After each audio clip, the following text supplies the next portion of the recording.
नमस्कार, सुप्रभात news MP के संध्या समाचार में आपका स्वागत है। खबर को शुरू करने से पहले आप सभी से निवेदन है कि इस वीडियो को लाइक करके चैनल को सब्सक्राइब जरूर करें। तो चलिए शुरू करते हैं आज शाम की मुख्य खबरें। प्रधानमंत्री नरेंद्र मोदी के वर्चुअल संबोधन के साथ जल मंत्रियों का सम्मेलन जारी। प्रधानमंत्री नरेंद्र मोदी ने भोपाल में आयोजित जल पर प्रथम अखिल भारतीय वार्षिक राज्य मंत्रियों के सम्मेलन को वर्चुअली संबोधित करते हुए कहा कि आज भारत जल सुरक्षा में अभूतपूर्व काम कर रहा है और अभूतपूर्व निवेश भी कर रहा है।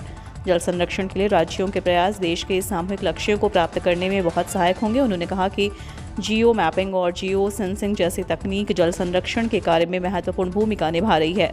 कई राज्यों ने इसमें अच्छा काम किया और कई राज्य इस दिशा में आगे बढ़ रहे हैं। जल संरक्षण के लिए केंद्र ने अटल भू जल संरक्षण योजना की शुरुआत की है। सेट 2022 की परीक्षा योजना जारी। सहायक प्राध्यापक भर्ती के लिए 4 जून को होगी परीक्षा। राज्य पात्रता परीक्षा की घोषणा मध्य प्रदेश लोक सेवा आयोग ने कर दी है। 2022 में होने वाली यह परीक्षा 2023 में आयोजित करवाई जा रही है। 36 विषयों के लिए होने वाली परीक्षा 4 जून को आयोजित होगी। पीएससी के अनुसार परीक्षा में 2 प्रश्न पत्र होंगे।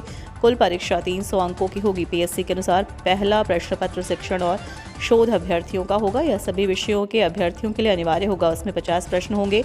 प्रत्येक सही उत्तर के 2 अंक होंगे। इसी तरह दूसरा प्रश्न पत्र संबंधित विषय का होगा। इसमें कुल 100 प्रश्न होंगे। प्रत्येक सही उत्तर के 2 अंक होंगे। भारत में जल्द ही पटरी पर दौड़ेगी हाइड्रोजन ट्रेन। भारतीय रेलवे ने देश में हाइड्रोजन ट्रेनों को लेकर अपनी तैयारी पूरी कर ली है। दरअसल देश में रिज्म और ग्रीन एनर्जी को बढ़ावा देने के लिए हाइड्रोजन ट्रेन का संचालन किया जाएगा। बता दें कि अभी फिलहाल इस ट्रेन को 8 हेरिटेज रूटों पर चलाया जाएगा। सूत्रों से मिली जानकारी के मुताबिक ट्रेनों के इंजन और डिब्बों में कई सारे बदलाव भी किए जाएंगे और इन ट्रेनों को वंदे मेट्रो के नाम से जाना जाएगा। जर्मनी, चीन और फ्रांस के बाद भारत दुनिया का चौथा देश होगा जहां हाइड्रोजन फ्यूल पर ट्रेनों का संचालन किया जाएगा। सतपुड़ा ताप विद्युत ग्रह सारणी की 4 नंबर इकाई ने बिजली उत्पादन का बनाया कीर्तिमान। Madhya Pradesh power generating company limited के सतपुड़ा ताप विद्युत ग्रह सारणी के विद्युत ग्रह क्रमांक 4 की 250 क्षमता की 2 इकाइयों द्वारा माह दिसंबर 22 में 370.9 मिलियन यूनिट का रिकॉर्ड उत्पादन किया गया, जो विद्युत ग्रह क्रमांक 4 की स्थापना के समय से किसी भी माह का अब तक का सर्वाधिक मासिक उत्पादन है। विद्युत ग्रह की इकाई क्रमांक 10 से 18 अगस्त 2013 और इकाई क्रमांक 11 से 16 मार्च 2014 को वाणिज्यिक उत्पादन प्रारंभ हुआ था। बायो सीएनजी प्लांट देखेंगे गुयाना और सूरीनाम के राष्ट्रपति। पीथमपुर के सेज भी जाएंगे। प्रवासी भारतीय सम्मेलन में मुख्य अतिथि के रूप में शामिल हो रहे गुयाना के राष्ट्रपति मोहम्मद इरफान अली और सूरीनाम के राष्ट्रपति चंद्रिका प्रसाद चांद संतोखी आयोजन के बीच ट्रेचिंग ग्राउंड स्थित बायो सीएनजी प्लांट देखने जाएंगे। इसके अलावा दोनों देशों के राष्ट्रपति पीथमपुर में विशेष आर्थिक क्षेत्रों और कुछ उद्योगों का भ्रमण करेंगे। इसमें गुयाना के राष्ट्रपति टीसीएस के साथ पीथमपुर के 3 उद्योगों जिस इंजीनियरिंग, शंकर सोया और सिप्ला कंपनी पहुंचेंगे। 5 जनवरी को दोनों राष्ट्रपतियों की प्रोटोकॉल टीम इंदौर पहुंचेगी और पूरा प्लान तय होगा। आयोजन के लिए संबंधित अधिकारी कर्मचारियों के साथ अतिथियों को भी 48 घंटे पहले कोविड जांच करवानी होगी। कोहरे का असर, एयर इंडिया की दिल्ली भोपाल उड़ान जयपुर, इंडिगो की उड़ान इंदौर डाइवर्ट। राजधानी में खराब मौसम के कारण हवाई यातायात प्रभावित हुआ है। पिछले 1 सप्ताह से लगातार उड़ानें देर से पहुंच रही हैं।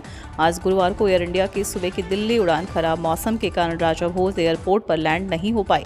इस उड़ान को जयपुर डाइवर्ट कर दिया गया है। मौसम ठीक होने के बाद यह भोपाल में वापस लैंड होगी। इंडिगो की सुबह की दिल्ली उड़ान को इंदौर डाइवर्ट किया गया। राजा भोज एयरपोर्ट के आसपास आज सुबह से ही फलक पर कोहरे की चादर छाई हुई थी। इस कारण दृश्यता बहुत कम थी। सुबह के समय दृश्यता 100 मीटर के आसपास रहे। इस कारण एयर ट्रैफिक कंट्रोल रूम ने किसी भी उड़ान को लैंड होने की अनुमति नहीं दी। बैंक लॉकर के नियमों में हुआ बड़ा बदलाव। आरबीआई के नए दिशा निर्देशों के अनुसार बैंक की लापरवाही के परिणामस्वरूप लॉकर सामग्री के किसी भी नुकसान के मामले में बैंक भुगतान करने के पात्र होंगे। आग लगने या इमारत गिरने के कारण तिजोरी में रखा कीमती सामान लूट लिए जाने या नष्ट हो जाने पर ग्राहक बैंक शुल्क का 100 गुना तक प्राप्त कर सकते हैं। रेल यात्रियों के लिए खुशखबरी, ट्रेन लेट होने पर मिलेगा पूरा रिफंड। अगर आप भी ट्रेन में सफ़र करने का प्लान बना रहे हैं या फिर आपने टिकट करा रखा है तो ये आपके लिए ज़रूरी खबर है। रेल मंत्री अश्विनी वैष्णव की तरफ से सफ़र करने वालों के लिए बड़ी जानकारी दी गई है। हम कई बार देखते हैं कि ट्रेन लेट हो जाती है और ऐसी स्थिति में टिकट कैंसिल कराने पर भी पैसा कट जाता है। तो अब से आपको इस तरह की स्थिति में टिकट कैंसिल कराने पर पूरा पैसा वापस मिल जाएगा। प्रवासी भारतीय सम्मेलन और इन्वेस्टर समिट के लिए इंदौर तैयार। 68 देशों के 2800 प्रवासी भारतीय होंगे शामिल। मध्य प्रदेश की आर्थिक राजधानी कहा जाने वाला इंदौर शहर जनवरी के पहले पखवाड़े में 2 महत्वपूर्ण आयोजनों का साक्षी बनेगा।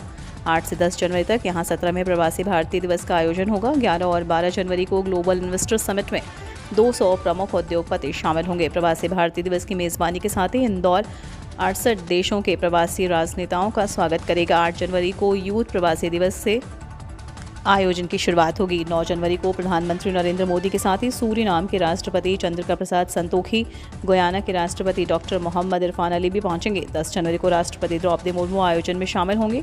राष्ट्रपति प्रवासी भारतीय सम्मान भी प्रदान करेंगी।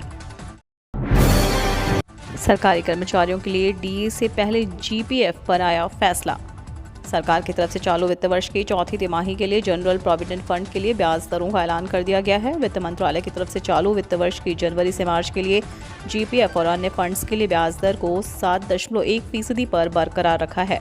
इससे पहले 31 दिसंबर को खत्म हुई तिमाही में भी जीपीएफ पर ब्याज दर 7.1% पर थी। वित्त मंत्रालय की तरफ से जारी अधिसूचना में कहा गया कि यह दर 1 जनवरी 2023 से 31 मार्च 2023 तक के लिए मान्य है।